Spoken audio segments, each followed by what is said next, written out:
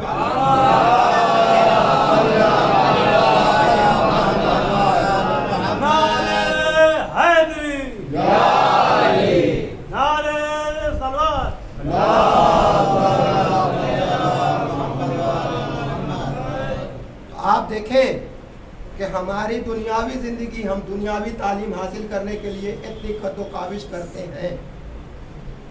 ہرگز ہے کہ علم حاصل کرنے کا حکم ہے، اور سارے علم دنیا میں چاہے جتنے بھی علم ہیں، چاہے کیمسٹری ہو، چاہے بایولوجی ہو، چاہے فزکس ہو، چاہے میتھمیٹکس ہو، یہ دین ہے کس کی؟ چونکہ آپ دیکھیں جگہ جگہ پہ آتا ہے اول ما خلق اللہ نوری. رسول اسلام نے ارشاد فرمایا ہے نا کہ سب سے پہلے میرا نور خلق ہوا. اس سے پہلے کچھ تھا؟ کچھ بھی نہیں تھا. قدرت نے ارشاد فرمایا کن تو کنزم مخفیہ، میں چھپا ہوا خزانہ تھا. اچھا خواہش ہوئی کہ میں پہچانا جاؤں تو میں نے ایک مخلوق کو پیدا کیا. مخلوق کون ہے؟ سب سے پہلے نور محمدی خلق ہوا. صلوات محمد. جب کچھ نہیں تھا تو علم بھی، اور علم کے انہی کے طفیل میں ساری دنیا کے زمین زمان آسمان، نہریں، دریا، سمندر، اشجار، جو کچھ بھی پیدا ہوا ان کے صدقے میں پیدا کیا. یہ علم جو ہے کس سے ملے گا؟ ہمیں کس جو بھی مخزن ہے، اور قرآن میں بھی ارشاد ہو رہا ہے رجو ملایات میں سے اللہ کی کتاب مبین. ہر خشک و تر قرآن میں موجود ہے، کوئی ایسی شے نہیں. سارے علم جو دنیاوی بھی ہیں وہ نکلے کہاں سے؟ جابر ابن حیان امام چھٹے امام، ہمارے چھٹے امام امام جعفر صادق علیہ السلام کے شاگرد تھے. کیمسٹری اور الجبرا انہی کی دین ہے. یہ اور بات ہے کہ امریکہ والے نام بدلنے میں بہت ماہر ہیں، اور نام بدلنے میں وہی نہیں ماہر ہے. اس وقت ہمارے یہاں ہمارے لوگوں کے بھی نام بدلے جا رہے ہیں، جگہ جگہ کے نام بدلے جا رہے ہیں. تو نام بدل کر کے ان کا کچھ نہ کچھ لگا دیتے ہیں. ایسا نام کر دیتے تھے کو یہ پتہ ہی نہ چلے کہ یہ اسلام کا ماننے والا. جو کچھ بھی نکلا ہے ہمارے ہی ائمہ نے بتایا ہے. جتنے بھی علم ہیں سارے علم کا ایک ہی مخزن ہے، نقطۂ آغاز ایک ہے. جتنا علم پھیلتا گیا، چاہے بجلی کے بارے میں آپ دیکھیں کہ خود میرے مولا علی ابن ابی طالب علیہ السلام اپنے صحابی کے ساتھ گزر رہے ہیں، چشم گر رہا ہے، اب اس کے بعد جو ہے جھرنے سے پانی گر رہا تھا.